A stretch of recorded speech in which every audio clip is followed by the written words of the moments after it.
অতিরিক্ত বাপের বাড়ি ভক্ত মেয়েগুলা এরা বিষাক্ত সাপের চাইতেও আরো বেশি বিষধর।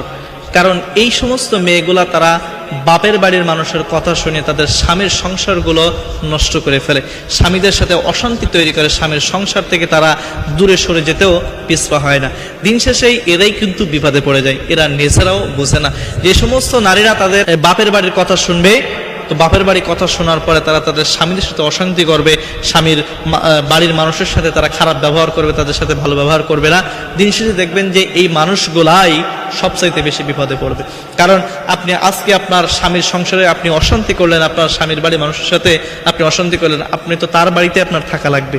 তো পরবর্তী আপনি কিভাবে ভালো থাকবেন? তারা যখন আপনার কথায় কষ্ট পাবে, তো একসাথে হয়তো একটা সময় হয়তো আপনি তাদের কাছ থেকে দূরে চলে যাবেন, বা মা বাবার কথা শুনে আপনার স্বামীর সংসার আপনি ত্যাগ করবেন। মা বাবা হয়তো আপনাকে বলতে পারবে যে আপনার ওই স্বামীর ঘরে সংসার করার দরকার নেই, এর চাইতে তোমাকে ভালো ঘরে দেবো। তো তারা যখন এই বাপের বাড়ি মানুষের কথা শুনে যখন চলে আসবে, কিছুদিন পরে দেখবেন যে এই বাপের বাড়িতেই তাকে কাজের মেয়ে হয়ে থাকা লাগবে, উঠতে বসতে তাকে খোটা শোনা লাগবে। এজন্য প্রিয় বোন আমার, যারা আপনারা এই বাপের বাড়ি মানুষের কথা শুনে শ্বশুর বাড়ির মানুষকে কষ্ট দিচ্ছেন, আপনার স্বামীকে আপনি কষ্ট দিচ্ছেন, আজ থেকে আপনারা সাবধান হয়ে যান। পরবর্তীতে কিন্তু আপনাদের সবলটাই কিন্তু আপনাকে খেতে হবে।